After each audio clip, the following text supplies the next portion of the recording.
46 डेरे के पास सैनिक डिपो। एक बार शाम की मीटिंग में महाराज जी ने पंजाब में फैले वर्तमान आतंकवाद के बारे में कहा।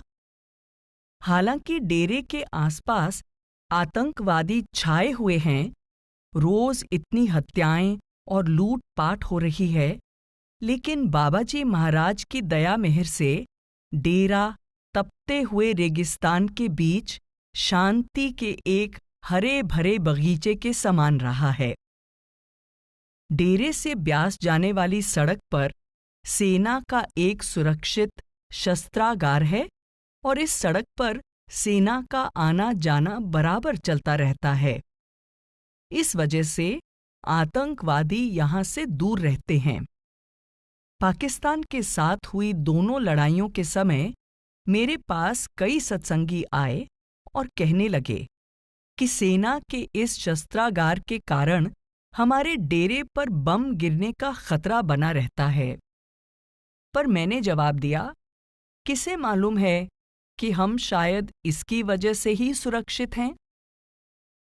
मुझे सरदार बहादुर जी द्वारा इस शस्त्रागार के बारे में की हुई बड़ी महत्वपूर्ण टिप्पणी याद आ गई, जो महाराज जी ने हमें एक बार सुनाई थी।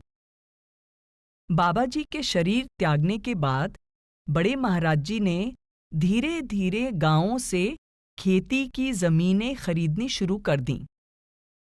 उन्होंने डेरे के आसपास जहां भी जमीन मिली खरीदी। यह जरूरी नहीं था कि जमीनें डेरे से लगी हुई हों। फिर सरदार बहादुर जी के समय में एकीकरण कानून यानी चकबंदी आया, जिसमें किसानों की जमीनों का एक स्थान पर एकीकरण किया गया।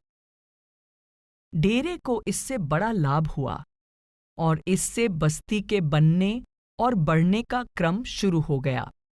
लेकिन इससे पहले 1949 में डेरे की खेती की जमीन का एक बहुत बड़ा हिस्सा शस्त्रागार के लिए ले लिया गया।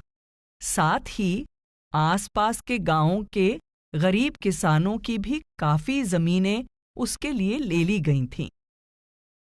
उस वक्त के किसान लाला मुंशीराम के पास आए और बोले, कृपया सरदार बहादुर जी से हमारी ओर से विनती कीजिए कि वह सरकार से दरख्वास्त करें कि हमारी जमीनें छोड़ दी जाएं।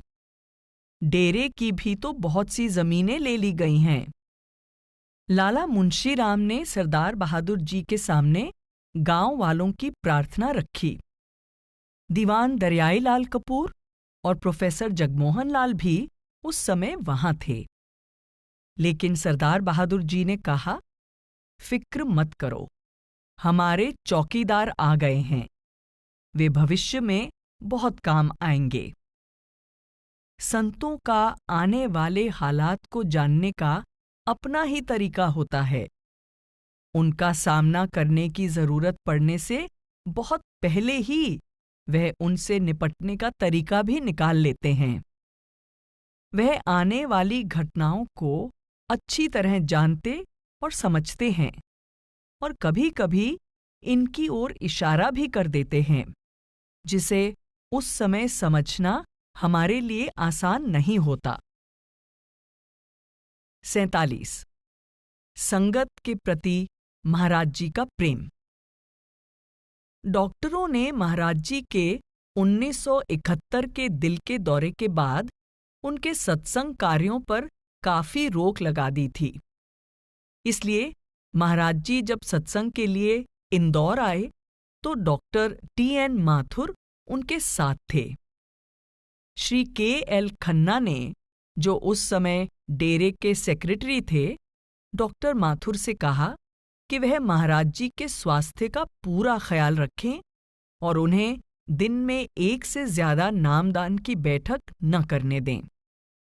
महाराज जी ने इंदौर के उस दौरे में नामदान के लिए 2 दिन रखे थे और इंदौर के बाद का अगला कार्यक्रम भी तय हो चुका था।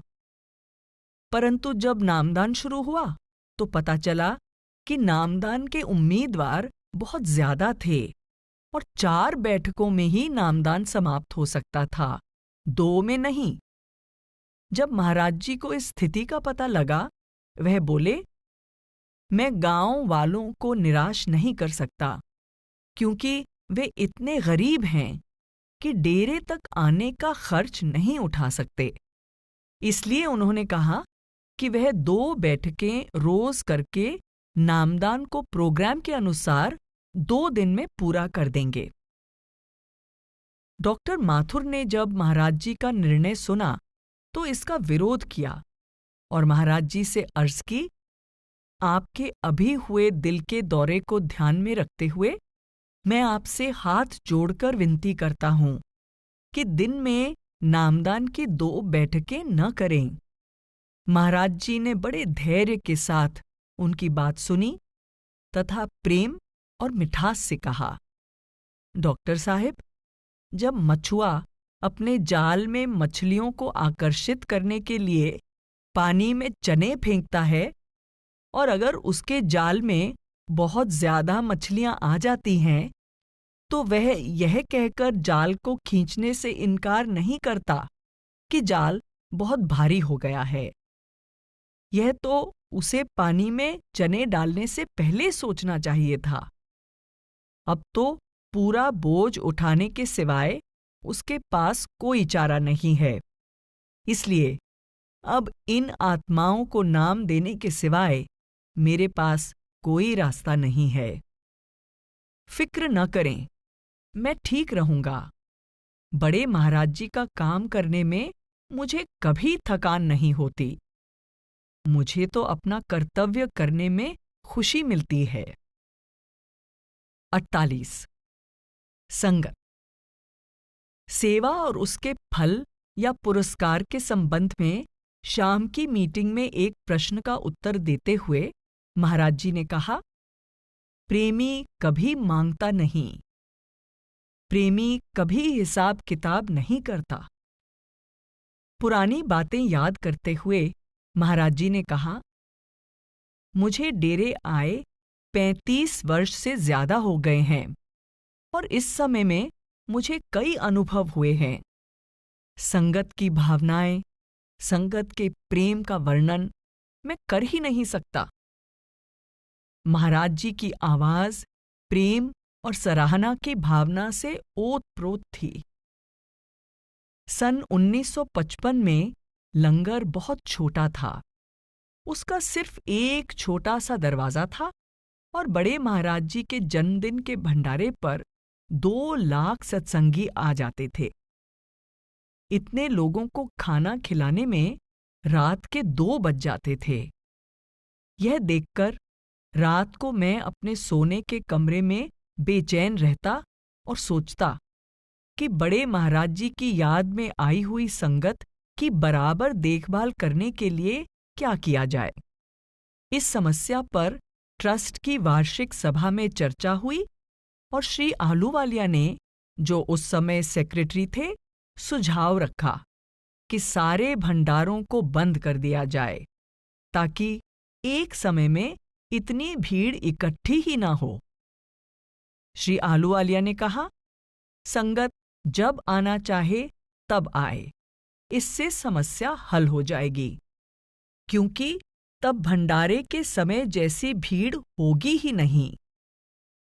महाराज जी ने बताया कि इस चर्चा के दौरान वह खामोश रहे। उन्होंने कहा, सेक्रेटरी के भंडारे बंद करने के प्रस्ताव की खबर संगत को लग गई।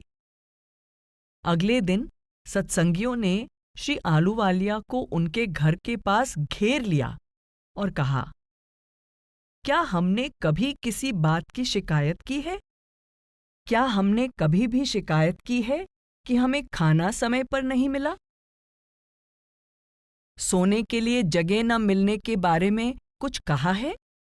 हम तो बहुत खुश हैं। जब हमें कोई शिकायत नहीं, तो आप क्यों भंडारे बंद करने का सुझाव दे रहे हैं? आप हमें दर्शन और सत्संग से क्यों वंचित करना चाहते हैं? अगले दिन श्री आहलूवालिया मेरे पास आए और बोले, मुझे अफसोस है कि मैंने भंडारे बंद करने का प्रस्ताव मीटिंग में रखा। मैं वह प्रस्ताव वापस लेता हूं। मैंने सिर्फ इतना ही कहा। मुझे खुशी है कि आप इस बात को समझ गए हैं। कुछ समय खामोश रहने के बाद महाराज जी बोले, संगत को किसी असुविधा की चिंता नहीं है। लोग कीचड़ भरी जमीन पर सो जाएंगे, बारिश में खुले में सो जाएंगे, पर यहां आना कभी बंद नहीं करेंगे। बाबा जी ने इस डेरे की नींव प्रेम और सेवा पर रखी है।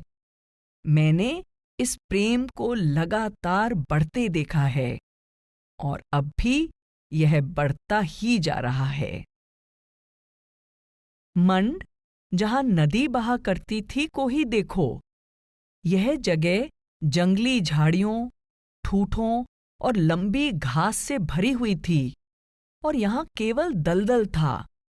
ऊंची नीची जमीन थी। संगत उन ठूठों और लंबी घास को लंगर में ईंधन के लिए काटती थी। आज संगत ने इस जगह को समतल भूमि में बदल दिया है और अब यहां खेत, सड़कें और पेड़ हैं।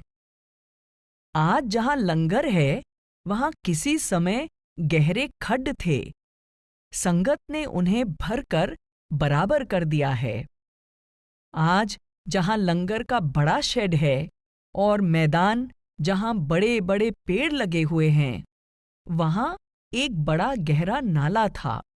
और जहां आज बड़ा मल्टीपर्पज शेड है, वहां भी किसी समय नाला बहता था। संगत ने इन सब को 5-6 फुट मिट्टी से भरकर समतल कर दिया है। यह है सेवा। उस समय आपने डेरा देखा होता तो यह सब समझ पाते। जब अस्पताल की जमीन ली गई तो मुझसे कहा गया कि वहां इतने ज्यादा पेड़ हैं कि उन्हें निकालना बहुत मुश्किल है। मैं वहां पर गया और उनमें से कुछ पेड़ों को हटाने के लिए कहा।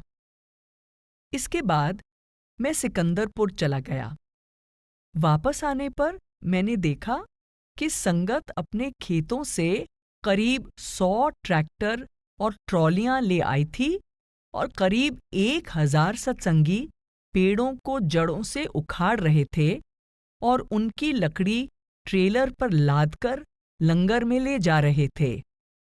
किसी ने उनसे यह करने को नहीं कहा, लेकिन वह अपने आप आ गए और काम करने लगे। यह है सेवा।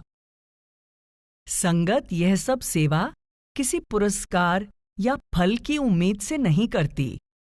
वह तो प्रेम से प्रेरित होकर करती है। सेवा प्रेम है। संगत बदले में कभी कुछ नहीं मांगती और उसे चाहे जो असुविधा हो, वह कभी कोई शिकायत नहीं करती। वह हमेशा संतुष्ट रहती है, हमेशा सेवा करने में खुश रहती है। यह प्रेम की वह शक्ति है जिसके बीज स्वयं सद्गुरु बोते हैं और जिसका पोषण संगत करती है। विश्व में इस प्रेम के तुल्य और कोई शक्ति नहीं है। 49 महाराज जी का डॉक्टर श्मित को लिखा हुआ पत्र। गद्दी नशीनी के कुछ ही दिन बाद नवंबर 1951 में डॉक्टर पियर श्मित को महाराज जी द्वारा लिखा गया एक पत्र। प्रिय भाई साहब, राधा स्वामी, आपके कृपापूर्ण पत्र के लिए हार्दिक धन्यवाद। आपकी भावनाओं और शुभकामनाओं की मैं बहुत कद्र करता हूं। संतमत के ऊंचे सिद्धांतों को अंग्रेजी जानने और समझने वाले लोगों तक सरल रूप में पहुंचाने के लिए मैं जरूर अपनी पूरी शक्ति के साथ कोशिश करूंगा। पर मेरे प्रिय मित्र, मैं आपको यह बता देना चाहता हूं कि मुझे अपने बारे में कोई शंका नहीं है। मैंने यह उच्च पद केवल महाराज जी की रूहानी ताकत के सहारे और संगत के उमड़ते तीव्र प्रेम के आश्रय ही स्वीकार किया है। उस महान रूहानी हस्ती बाबा सावन सिंह जी की तो बात ही क्या है। हमारे पिछले सद्गुरु सरदार बहादुर बाबा जगत सिंह जी का व्यक्तित्व भी बेजोड़ था। उन्होंने ऐसा निर्मल, बेदाग और पवित्र जीवन व्यतीत किया कि जब मैं इन महान संतों की जिम्मेदारी अपने कंधों पर आते देखता हूं तो अपने आप को बहुत कमजोर पाता हूं। उनके हुक्म ने मुझे आश्चर्य में डाल दिया, क्योंकि मैं यहाँ मौके पर नहीं था और दाह संस्कार के बाद पहुंचा। वास्तव में मेरे पास और कोई चारा नहीं था और मैंने नम्रता के साथ यह पद आप जैसे मित्रों की सहायता और सहयोग की आशा में स्वीकार किया है। ये सब बातें मैंने दस्तारबंदी की रस्म पर इकट्ठे हुए करीब 60,000 लोगों के सामने अपनी छोटी सी तकरीर में बिल्कुल स्पष्ट कर दी थीं। मुझे यह जानकर बड़ी खुशी होती है कि अभी भी आप डेरे को बड़े प्रेम से याद करते हैं। मुझे यह कहने की जरूरत नहीं कि हम सब आपकी भावनाओं की बहुत कद्र करते हैं और आपके प्रति भी हमारी प्रेम की भावनाएं वैसी ही हैं। मैं आशा करता हूं कि आपके लिए निकट भविष्य में यहां आना संभव हो सकेगा। आशा है कि आपका घुटना अब ठीक होगा और आपका स्वास्थ्य भी अच्छा होगा। आप अपना भजन सिमरन बराबर कर रहे होंगे, क्योंकि आखिर में यही हमारा सबसे महत्वपूर्ण कार्य है। यह दुर्भाग्य की बात है कि सरदार बहादुर जी ने उन्हें जो नामदान की बख्शिश की थी वह उसका फायदा नहीं उठा पाए। उन्होंने यहां भी पत्र लिखा था और उन्हें उचित जवाब दे दिया गया था। इस संबंध में और कुछ नहीं करना है। मेरे मन में आपकी पिछली यात्रा की यादें अभी भी ताज़ा हैं और फिर से ऐसी ही सुखद भेंट की मैं उत्सुकता के साथ राह देख रहा हूं। आपकी कृपा और प्रेम पूर्ण सहयोग के लिए धन्यवाद। प्रेम और श्रद्धा में आपका 50। 1988 की बाढ़। सितंबर 1988 में पंजाब और उत्तर भारत में भयंकर वर्षा हुई। ऐसी वर्षा पहले कभी नहीं हुई थी। सारी नदियों में जल सीमा को लांघ गया, जिसके फलस्वरूप दूर दूर तक बाढ़ आ गई। यह सब इतनी जल्दी हुआ कि लोगों को पता भी नहीं चला कि बाढ़ आने वाली है। हजारों लोग मर गए, अनेक बेघर हो गए।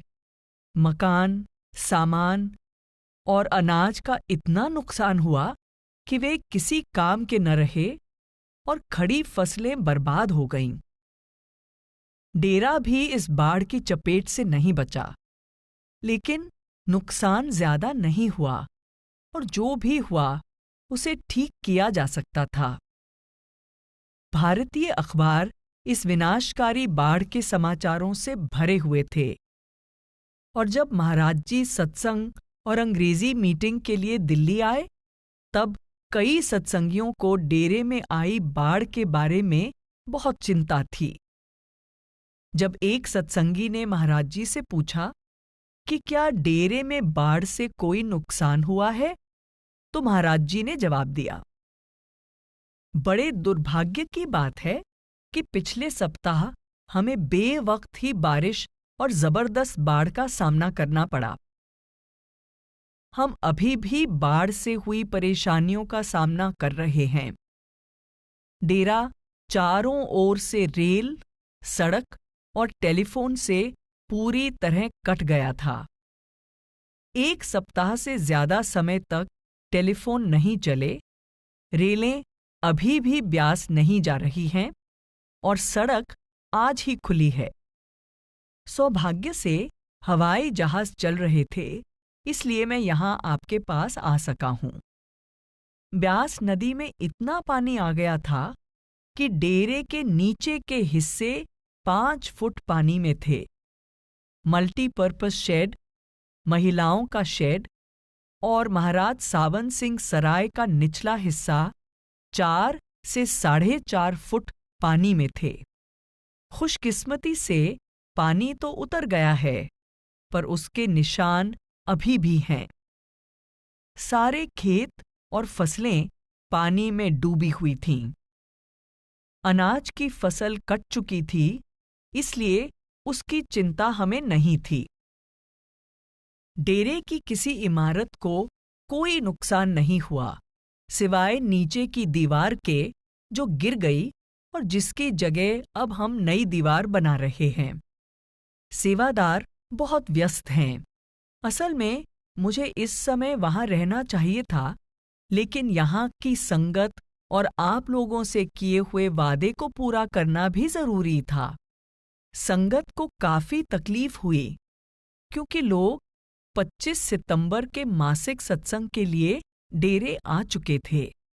बारिश 23 या 24 तारीख को शुरू हुई और 25 तारीख की रात को 10 बजे अचानक नदी का पानी बढ़ गया और डेरे में 2 फुट तक पानी भर गया। हमें डेरे के बाहर नदी की तरफ खड़े 300 ट्रकों और बसों को फौरन ऊपर लाना पड़ा। सेवादारों ने सारी रात काम किया और सब ट्रकों और बसों को पानी में डूबने से बचा लिया। हमें उन सब लोगों को जो डेरे के निचले हिस्सों में थे, ऊपर सुरक्षित स्थानों में लाना पड़ा, जहां काफी जगह है। हमने एक नया शेड बनाया है, जो करीब करीब तैयार हो गया है। मैंने वहीं 25 तारीख को सत्संग किया। संगत को 25 तारीख की रात को वहां ले आया गया। हमने बहुत सा गेहूं अपने सालाना उपयोग के लिए भर रखा था। उसमें से कुछ डेरे के निचले हिस्सों में बने गोदामों में रखा था। वह भीग कर फूल गया और उसमें से बदबू आने लगी। अब उसे सारे डेरे में सड़कों पर फैला दिया गया है और वह धूप में सूख रहा है। आशा है कि उसे बचा लिया जाएगा। अगर नहीं बचाया जा सका तो उसे जानवरों के लिए बेच देंगे और हमें नया गेहूं खरीदना होगा। लेकिन मालिक की दया मेहर से हमारे पास लंगर के लिए काफी गेहूं मौजूद है। किसी भी तरह गेहूं की कमी नहीं होगी। इस बाढ़ में हमारे यहाँ किसी की भी जान नहीं गई और मवेशी हमारे पास हैं ही नहीं। हमारे ट्रैक्टर और दूसरी खेती की मशीनें पानी में डूब गई थीं, लेकिन वे सब सुधार ली जाएंगी और इसमें कोई परेशानी नहीं होगी। अपनी जिंदगी में मैं अब 72 साल का हूं। मैंने डेरे में कभी ऐसी बाढ़ नहीं देखी, लेकिन मालिक की दया मेहर से हम सब ठीक हैं। संगत ने इस सब का सामना बड़ी हिम्मत से किया है। लोग चारों ओर से घिर गए थे, इसलिए उन्हें लगभग 1 सप्ताह डेरे में ही रहना पड़ा। उनमें से कई तो बड़े खुश थे कि उन्हें डेरा छोड़कर नहीं जाना पड़ रहा। नामदान चलता रहा। करीब 8,000 लोगों को नाम मिला। अब सड़कें कई तरफ से खुल गई हैं। रेलें अभी चालू नहीं हुई हैं, इसलिए करीब करीब सब लोगों को डेरे से बाहर सड़कों द्वारा ही जाना पड़ा। फिर भी अगर आप वहां के स्थानीय अखबारों को पढ़ेंगे तो आपको सारे पंजाब का बड़ा दर्दनाक वर्णन मिलेगा। मैं तो आपको डेरे के बारे में ही बता सकता हूं, लेकिन पंजाब के दूसरे हिस्सों की हालत बहुत खराब है। वहां की स्थिति भयानक है। गांव पानी से घिरे हुए हैं। सरकार लोगों की तकलीफें दूर करने की पूरी कोशिश कर रही है, परंतु नुकसान इतना अधिक है कि मैं नहीं समझता कि कोई भी सरकार जनता की जरूरत के मुताबिक मदद कर सकती है। सरकार लोगों तक हेलीकॉप्टर से पहुंचने की कोशिश कर रही है, पर उनके मवेशियों का क्या होगा? उनके खाने पीने के सामान का क्या होगा? उनके कपड़े और दूसरी चीजों का क्या होगा? ये चीजें तो बिल्कुल बचाई ही नहीं जा सकती। उनमें से कई लोग तो अपने मकानों की छतों पर बिना भोजन पानी के असहाय पड़े हैं और उनके ऊपर कोई छत भी नहीं है। ये लोग तो बाढ़ से हुई हानि से करीब करीब तबाह हो गए हैं। फिर बाढ़ के बाद फैलने वाली हैजा आदि गंभीर बीमारियों का खतरा तो है ही। जो भाग्य में लिखा है उसका सामना तो करना ही पड़ेगा। जिस जिले में मेरे खेत हैं, वह भी पानी द्वारा चारों ओर से घिरा हुआ है, फिर भी स्थिति नियंत्रण में है। अब पानी उतर रहा है और नदी शांत है। अक्टूबर 1988 की एक शाम को हम महाराज जी के पास बैठे थे। सब बाढ़ से हुई हानि के बारे में सोच रहे थे। श्रीमती भरतराम ने महाराज जी से पूछा, डेरे को बाढ़ से कितना नुकसान हुआ होगा? यह कहा जा रहा है कि लाखों रुपयों का नुकसान हुआ है। महाराज जी के जवाब से स्पष्ट होता है कि उनकी दृष्टि में महत्व मनुष्य का है, रुपए या संपत्ति का नहीं। वह बोले, बहन जी, मैं तो यह जानता हूं कि डेरे में किसी जान का नुकसान नहीं हुआ। मेरे लिए तो यही सबसे महत्वपूर्ण है। वास्तव में महाराज जी ने न केवल डेरे में ही सबको अच्छी तरह संभाला, बल्कि पंजाब के गवर्नर के बाढ़ राहत कोष में भी 10 लाख रुपए दिए। इसके अलावा उन्होंने ट्रकों द्वारा रजाइयां और कपड़े उन कैंपों में भेजे जहां बाढ़ पीड़ितों को रखा गया था। मानव कल्याण की गहरी भावनाओं से प्रेरित महाराज जी को सबसे अधिक ख्याल और फिक्र लोगों के दुख दर्द कम करने का था। अन्य बातें तो उनके लिए बाद में आती हैं, चाहे मानसिक हो या शारीरिक। हर तरह के संताप से पीड़ित लोगों के लिए महाराज जी के हृदय में हमेशा अपार करुणा और दया रहती है। 51 दयालु किंतु दृढ़। आजकल लोगों में यह एक रिवाज बन गया है कि वे अपने मृत रिश्तेदारों की अस्थियां डेरे लाकर ब्यास नदी में प्रवाहित करते हैं। जिस मार्ग से महाराज जी सत्संग के लिए जाते हैं, उस पर वे लोग अस्थियों के पात्र लेकर सड़कों के आसपास खड़े हो जाते हैं ताकि महाराज जी की एक झलक मिल जाए। जब भी महाराज जी इन दुखी व्यक्तियों को देखते हैं, उनकी आंखें भर आती हैं। हालांकि निजी रूप से वह उन्हें नहीं जानते, वह किसी का भी दुख नहीं देख सकते। महाराज जी का हृदय अति कोमल है, फिर भी वह अनुशासन प्रिय हैं। किसी भी कार्य में वह अनुशासनहीनता ना तो पसंद करते हैं और ना ही सहन करते हैं। डेरे की व्यवस्था इसका एक बहुत बड़ा उदाहरण है।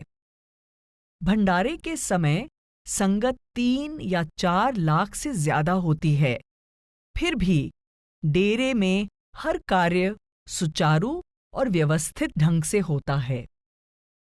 सत्संग में पूरी शांति रहती है।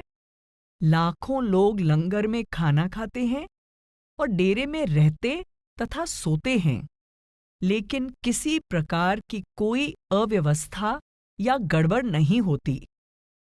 हर तरह के वाहनों का आवागमन बड़ी अच्छी तरह सहज रूप से चलता रहता है। इतने बड़े समुदाय के बावजूद भंडारे के बाद सड़कें और पूरी बस्ती बड़ी साफ रहती है।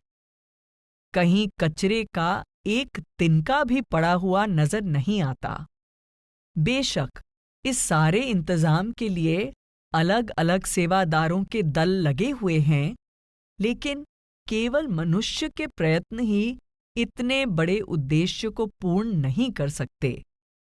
महाराज जी की मौजूदगी वह जादू है, वह एकमात्र शक्ति है जिससे सारे काम घड़ी की तरह नियम पूर्वक चलते हैं।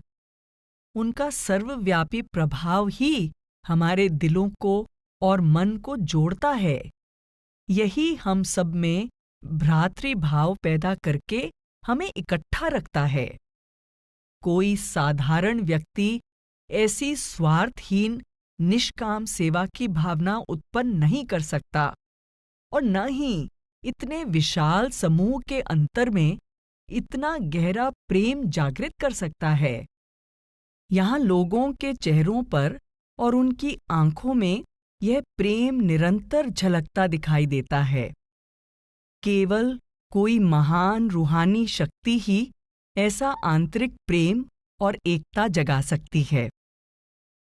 इन सब बातों ने आज डेरे को महाराज जी के आदर्शों के अनुरूप बना दिया है। यहाँ का सारा जीवन महाराज जी के चारों ओर घूमता है। इसलिए अनुशासन, सफाई, खूबसूरती और प्रेम सब उनकी अलौकिक शक्ति का प्रतिबिंब है। 52 आतंक पीड़ितों को शरण 1987-88।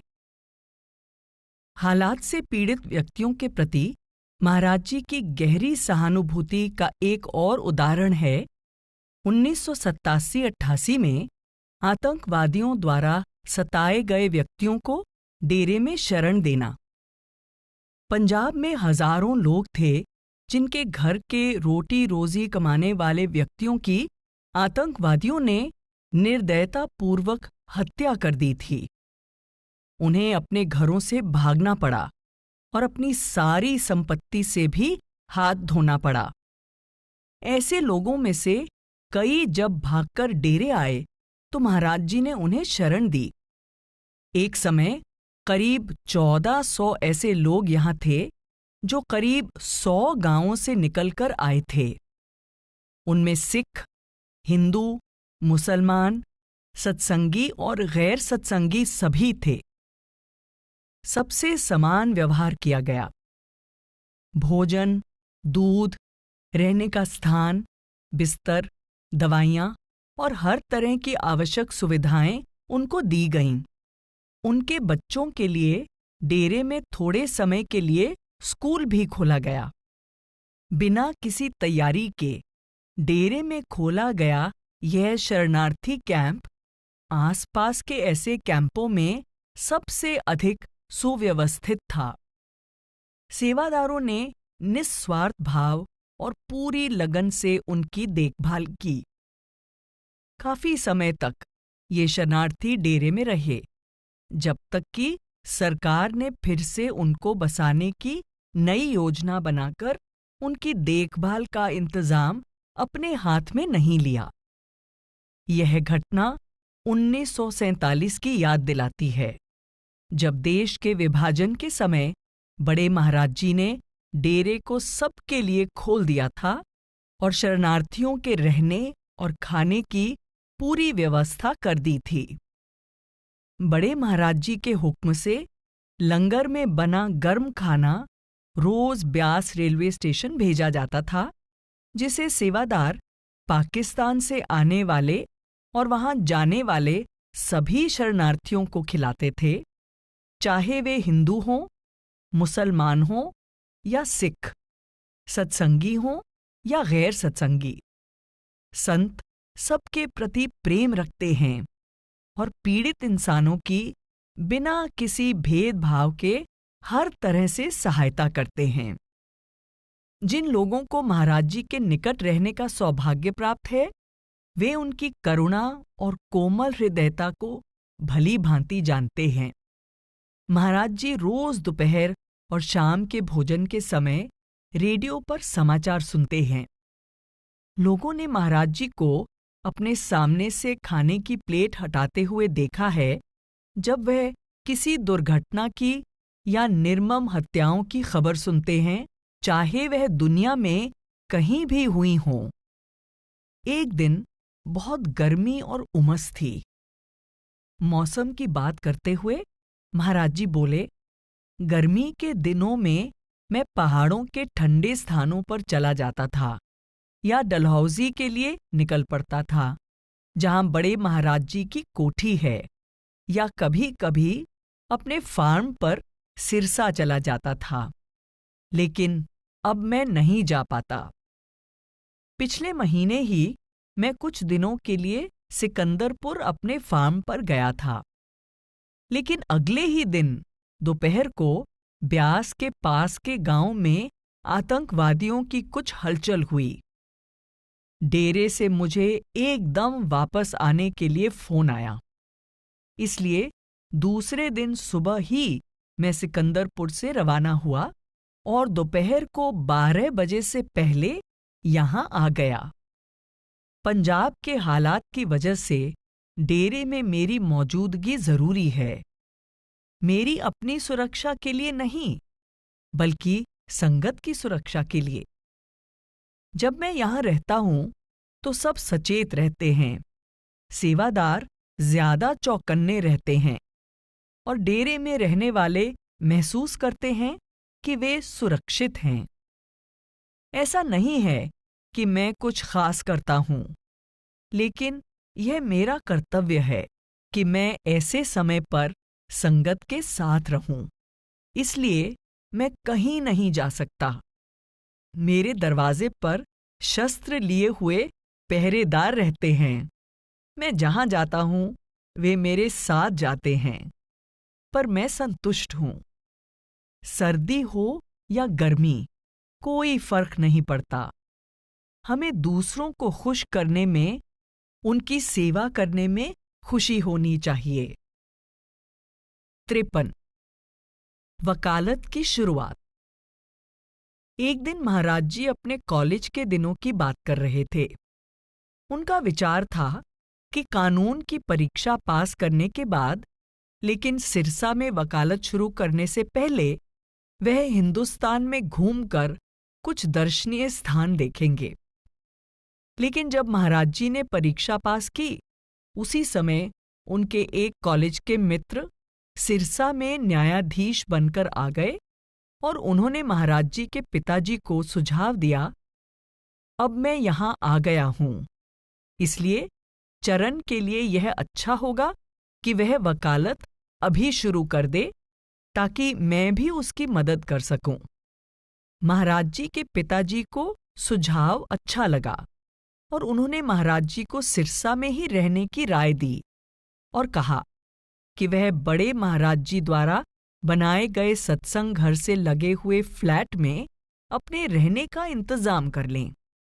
वहां के लिए फर्नीचर, बर्तन, खाने का सामान आदि जो भी चाहिए वह अपने सिकंदरपुर के घर से ले लें। महाराज जी अपने पिता की आज्ञा कभी नहीं टालते थे, इसलिए उन्होंने अपने घूमने फिरने के विचार को त्याग दिया। सिकंदरपुर के घर से महाराज जी को जो कुछ भी मिला वह फ्लैट के लिए ले गए, परंतु फिर भी वहां बहुत सी और चीजों की जरूरत थी। फिर उन्हें कानून की किताबें भी खरीदनी थीं, लेकिन उनके पास अपना कोई पैसा नहीं था, सिवाय कुछ 100 रुपयों के जो उन्होंने अपने जेब खर्च में से बचाए थे। इसलिए वह सिकंदरपुर अपने पिता से कुछ रुपए मांगने गए, लेकिन झिझक की वजह से कुछ कह नहीं पाए। वह बचपन से डेरे में ही रहे थे और बड़े महाराज जी उनकी सब जरूरतें पूरी करते थे। उनकी स्कूल और कॉलेज की फीस भी बड़े महाराज जी ही दिया करते थे। असल में बीबी रली उनकी देखभाल करती थीं और उन्हें सब कुछ बड़े महाराज जी की इजाजत से देती थीं। महाराज जी कुछ उदास होकर डेरे आ गए। उन्होंने बीबी रल्ली से कहा कि उनके पिता ने उनसे सिरसा के सत्संग घर के फ्लैट में रहकर वकालत करने को कहा है, लेकिन उन्होंने खर्च के लिए कुछ नहीं दिया है और मुझे बहुत सी चीजें खरीदनी होंगी। महाराज जी ने बीबी रल्ली से कहा, कांच के बर्तन, पर्दे का कपड़ा वगैरह और किताबें भी खरीदनी पड़ेंगी। मैं क्या करूं? मैं सिकंदरपुर गया था, पर मुझे चाचा जी, ध्यान दें, महाराज जी अपने पिता को चाचा जी कहते थे, से मांगने में शर्म आई, क्योंकि जिंदगी में मैंने उनसे कभी कुछ नहीं मांगा है। इसलिए मैं यहाँ आ गया हूँ। बीबी रल्ली बड़े महाराज जी के पास गईं और जो कुछ महाराज जी ने कहा था उन्हें सुना दिया। इस पर बड़े महाराज जी हंसे और बोले, एक बेटा जो अपने पिता से पैसे नहीं मांग सका, उसे यहाँ बुलाओ। बड़े महाराज जी ने महाराज जी से पूछा, तुम्हें कितने रुपए चाहिए? महाराज जी ने उत्तर दिया, करीब 4000। बड़े महाराज जी ने उनको रुपए दे दिए। महाराज जी सिरसा लौट आए, जरूरत का सब सामान खरीदा और वहां बस गए। कुछ दिन बाद उनके पिता उनसे मिलने आए और उनसे पूछा कि वह दूसरी बार डेरे इतनी जल्दी कैसे गए, क्योंकि 15 दिन पहले ही वह डेरे होकर आए थे। महाराज जी बोले, मुझे कुछ रुपयों की जरूरत थी। उनके पिता ने उनसे पूछा, जब तुम सिकंदरपुर आए थे तब तुमने मुझसे क्यों नहीं मांगे? महाराज जी ने जवाब दिया, मैं आपसे मांगने ही आया था, पर समझ में नहीं आया कि कैसे मांगूं, क्योंकि मैंने आज तक पूरी जिंदगी आपसे कुछ मांगा ही नहीं। इस पर महाराज जी के पिता ने उनसे कहा, आगे से तुम्हें जो भी चाहिए वह ले लेना, झिझकना मत। आज भी महाराज जी का स्वभाव ऐसा ही है। खुद के लिए कुछ भी मांगने में वह हिचकिचाते हैं, चाहे वह परिवार में जमा उनके ही खाते में से क्यों ना हो। 54। महाराज जी की बीमारी। महाराज जी ने एक बार बताया कि अपनी वकालत के दिनों में जून 1946 में वह हिसार के जिला न्यायालय में एक मुकदमे के लिए गए हुए थे। गर्मी का मौसम था और खासकर देश के उस हिस्से में जबरदस्त गर्मी पड़ रही थी। वह कचहरी के कमरे से बाहर आए और दूसरे वकील से किसी बात पर चर्चा करते करते एकाएक बेहोश होकर गिर पड़े। एक वकील जो उन्हें बहुत कम जानता था, उन्हें अपने घर ले गया, जहां उसने और उसकी पत्नी ने बहुत प्यार से महाराज जी की देखभाल की। उन्हें बहुत तेज बुखार था। उस दंपत्ति ने महाराज जी को अपने घर में 4 दिन तक रखा और जो कुछ भी वे कर सकते थे किया। उन्होंने महाराज जी की पत्नी को पत्र लिखकर महाराज जी की बीमारी की सूचना दी और उन्हें हिसार आने को कहा। महाराज जी के पिता वहां उन्हें देखने आए और जब महाराज जी कुछ ठीक हुए तो उनके चचेरे भाई सरदार सतनाम सिंह आकर उन्हें सिरसा ले गए। वहां अचानक महाराज जी को चेचक निकल आई। वह उनके सारे बदन पर फैल गई। उनका सारा चेहरा, यहां तक कि आंखें भी भर गईं और तेज बुखार आता रहा। जब महाराज जी की माताजी को मालूम पड़ा तो उन्होंने महाराज जी की पत्नी से उन्हें सिकंदरपुर ले आने को कहा, ताकि वहां वे खुद महाराज जी की देखभाल और उनका घरेलू इलाज कर सकें, क्योंकि बेजी को सामान्य प्रचलित दवाइयों में ज्यादा विश्वास नहीं था। महाराज जी को सिकंदरपुर ले जाया गया और वहां उन्हें डॉक्टर माथुर और बेजी यानी महाराज जी की माताजी के परामर्श से अंधेरे कमरे में रखा गया। उस समय डॉक्टर माथुर सिरसा में ही नियुक्त थे और अक्सर 5 मील साइकिल चलाकर महाराज जी को देखने सिरसा से सिकंदरपुर जाते थे। महाराज जी बहुत चिंतित थे कि उनके पूरे चेहरे पर चेचक के निशान रह जाएंगे और शायद उनकी आंख की दृष्टि भी चली जाएगी। वह बोले कि उनकी शीशा देखने तक की हिम्मत नहीं होती थी। महाराज जी ने अपनी पत्नी से कहकर बीबी रल्ली को पत्र लिखवाया, जिसमें उनकी हालत बयान की गई कि कैसे उनका चेहरा चेचक से भर गया था और वह इस बारे में कितने चिंतित थे। वह चेचक के दागों से भरे हुए चेहरे को लेकर कैसे जिंदा रहेंगे? अपनी जिंदगी में वह क्या कर सकेंगे? क्योंकि इस बीमारी का उनकी आंखों पर भी असर पड़ सकता था। उन्होंने बीबी रल्ली को यह भी लिखवाया कि वह बड़े महाराज जी की इजाज़त लेकर आ जाएं और उनकी देखभाल करें, क्योंकि उन्हें बीबी रल्ली की बहुत याद आती थी। बीबी रल्ली बड़े महाराज जी के पास गईं और उन्हें पत्र पढ़कर सुनाया। बड़े महाराज जी बोले, वह अब बड़ा हो गया है, फिर भी अभी तक उसे तुमसे इतना लगाव है। उसे लिख दो कि वह 10 दिन में ठीक हो जाएगा और उसके बदन पर कोई दाग नहीं रहेंगे। वह 10 दिन बाद यहाँ आ जाए। जब बीबी रल्ली ने महाराज जी का पत्र बड़े महाराज जी को सुनाया, उस समय प्रोफेसर जगमोहन लाल भी वहां थे। प्रोफेसर साहिब का महाराज जी के प्रति बहुत स्नेह था, इसलिए उन्होंने भी महाराज जी को लिखा कि वह चिंता न करें, क्योंकि बड़े महाराज जी ने कह दिया है कि वह बिल्कुल ठीक हो जाएंगे। महाराज जी ने कहा कि पत्र आ गया। 10 दिन में बुखार उतर गया और चेचक के सारे दाग गायब हो गए, सिवाय एक के जो उनके पैर की छोटी उंगली पर रह गया था। फिर बड़े महाराज जी से मिलने महाराज जी ब्यास आए। बड़े महाराज जी बोले, यह निशान भी सुबह तक ठीक हो जाएगा, तुम बहुत जल्दी घबरा जाते हो।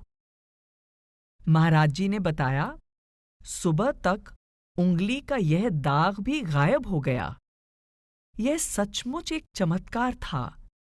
मेरा पूरा बदन और चेहरा चेचक के गहरे दागों से भरा हुआ था और अब मेरे बदन पर एक भी दाग नहीं है। 55. गद्दी स्वीकार करने में हिचकिचाहट।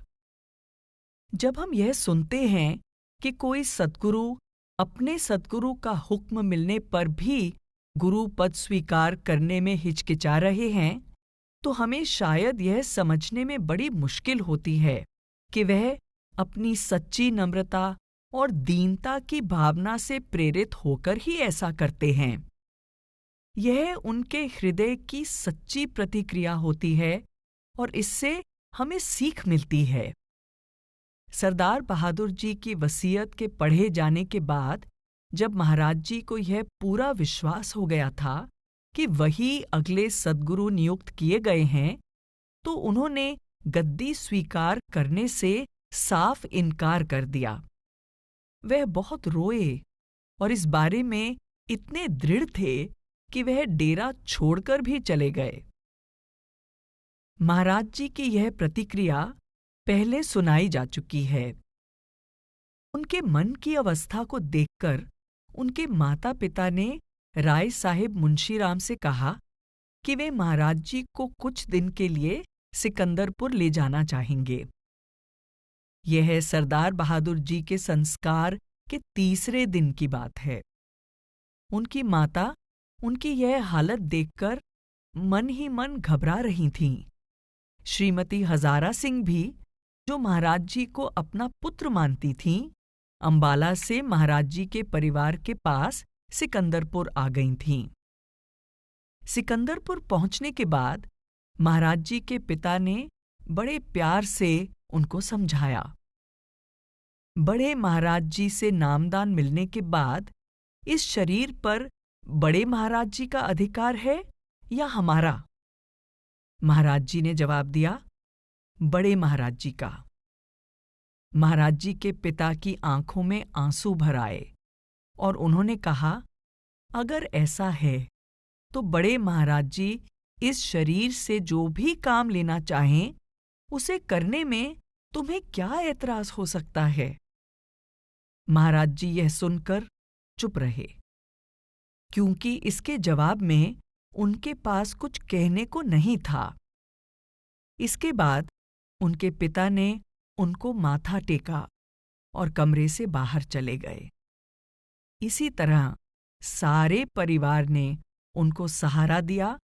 उनकी पत्नी ने भी उनको यह पद स्वीकार करने के लिए मनाने का पूरा प्रयत्न किया और उन्हें विश्वास दिलाया कि वह हमेशा हर तरह से उन्हें पूरा सहयोग देंगी।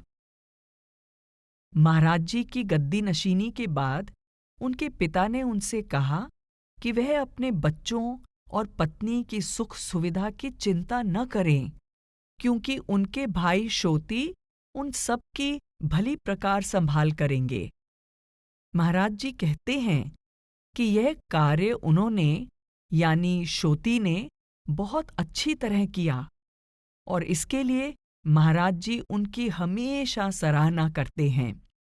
इस तरह महाराज जी और उनका सारा परिवार सच्चे हृदय से बड़े महाराज जी के हुक्म को मानने के लिए तैयार हो गए और आज तक महाराज जी का हर दिन और उनके दिन का हर क्षण संगत की सेवा में बीतता है और वह बड़े महाराज जी के हुक्म के अनुसार अपने सद्गुरु को प्रसन्न करने के लिए बड़े प्रेम से अपना कर्तव्य निभा रहे हैं। 56 सिकंदरपुर में मुसलमानों को आश्रय।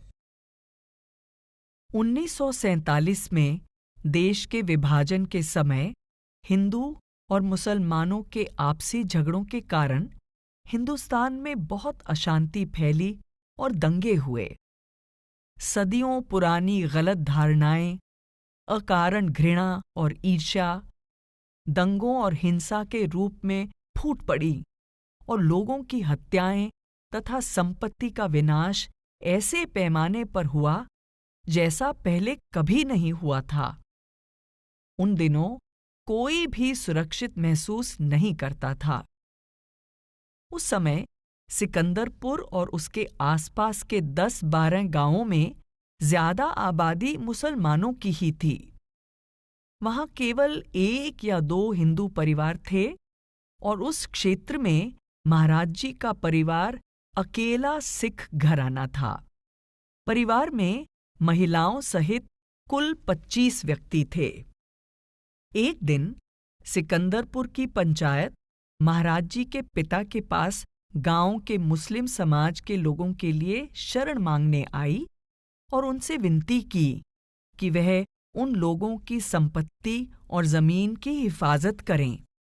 उनके आसपास के मुसलमान, हिंदू और सिख इतिहास के सबसे भयानक खून खराबे में लगे हुए थे। इसलिए मुसलमानों का एक सिख परिवार से ऐसी प्रार्थना करना एक अनहोनी बात थी, जो बड़े महाराज जी के परिवार के प्रति सबके गहरे आदर और विश्वास को प्रकट करती है। महाराज जी उस समय सिकंदरपुर से 5 मील दूर सिरसा, जिला हिसार में रहकर वकालत करते थे। वहां के डिप्टी कमिश्नर और पुलिस सुपरिंटेंडेंट दोनों ही महाराज जी के मित्रों में से थे। इसलिए उनके पिता ने उनको संदेश भेजा कि वे इन मुसलमानों के लिए पुलिस की सुरक्षा का इंतजाम करवाएं और साथ ही अपने परिवार के लिए भी सुरक्षा की व्यवस्था करें, ताकि स्थानीय मुसलमान कोई गड़बड़ न करें। महाराज जी अपने पिता के निवेदन को लेकर डीसी और एसपी से मिले। चारों ओर अशांति के कारण उनके पास पुलिस की बहुत कमी थी। इसलिए वे केवल यही सुझाव दे पाए कि महाराज जी एक पुलिस का ट्रक सिकंदरपुर ले जाएं और अपने सारे परिवार के सदस्यों को इकट्ठा करके सिरसा ले आए। महाराज जी जानते थे कि उनके पिता ऐसे प्रस्ताव को कभी नहीं मानेंगे। जब उनको यह बताया गया तो उन्होंने इसे नामंजूर कर दिया और अपना घर न छोड़ने पर दृढ़ रहे। उन्होंने यह भी बताया कि यह जानने के लिए कि वह क्या करें, वह बड़े महाराज जी को एक पत्र भेज चुके थे और उन्हें अगले दिन तक जवाब आ जाने की आशा थी। बड़े महाराज जी का जवाब जैसे कि आशा थी आ गया। उन्होंने लिखा कि महाराज जी के पिता को गांव के सारे मुसलमानों की देखभाल करनी चाहिए। उन लोगों को किसी से भी कोई नुकसान नहीं पहुंचना चाहिए। वे सब उनके संरक्षण में हैं। बड़े महाराज जी ने महाराज जी के पिता को खेतों पर काम करने वाले हर व्यक्ति से यह कहने का आदेश दिया कि उनमें से किसी का कोई भी नुकसान नहीं होगा। उन्होंने लिखा, किसी का बाल भी बांका नहीं होगा, फिक्र मत करो, बाबा जी तुम्हारे साथ हैं। इस आश्वासन से सबको बड़ी राहत और शांति मिली। महाराज जी के पिता ने सबको धीरज बंधाया और कहा, किसी भी बात की चिंता न करो, आपको यहां कोई नुकसान नहीं पहुंचा सकता और न ही आप पर कोई हमला कर सकता है।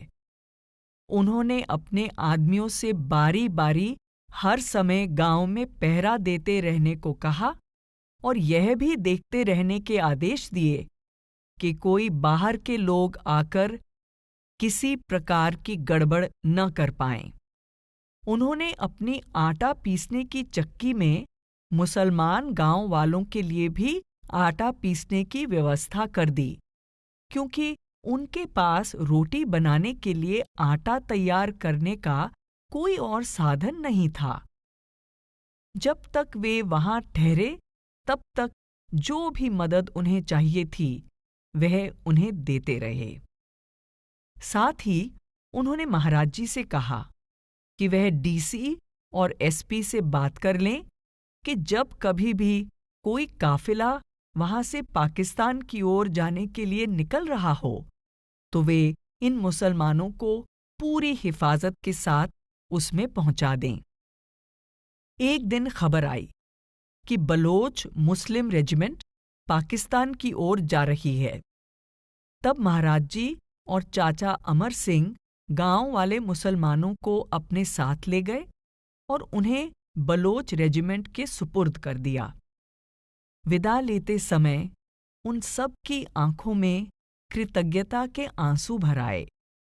वे महाराज जी के पिता के बहुत ही शुक्रगुजार थे कि उन्होंने उनकी इतनी अच्छी संभाल की और उन्हें सुरक्षित पाकिस्तान के रास्ते पर पहुंचा दिया। उनमें कुछ वृद्ध स्त्री पुरुष भी थे जो सफर नहीं कर सकते थे, इसलिए उनको गांव वालों ने महाराज जी के पिता के संरक्षण में छोड़ दिया। जब तक वे जिंदा रहे, महाराज जी की माता ने उनकी संभाल की और उनकी हर जरूरत को पूरा करती रहीं। कई मुसलमान सत्संगी परिवार पाकिस्तान गए ही नहीं। महाराज जी कहते हैं कि वे अब भी सिकंदरपुर गांव में आराम से रह रहे हैं। संतों की दृष्टि में मनुष्य की जिंदगी ही सबसे महत्वपूर्ण है। उन्हें जाति पाति या गरीब अमीर से कोई मतलब नहीं। उनके लिए सब समान हैं और वे सदा सबकी मदद के लिए तैयार रहते हैं। वे अपने खुद के उदाहरण द्वारा हमें भी यही सिखाते हैं।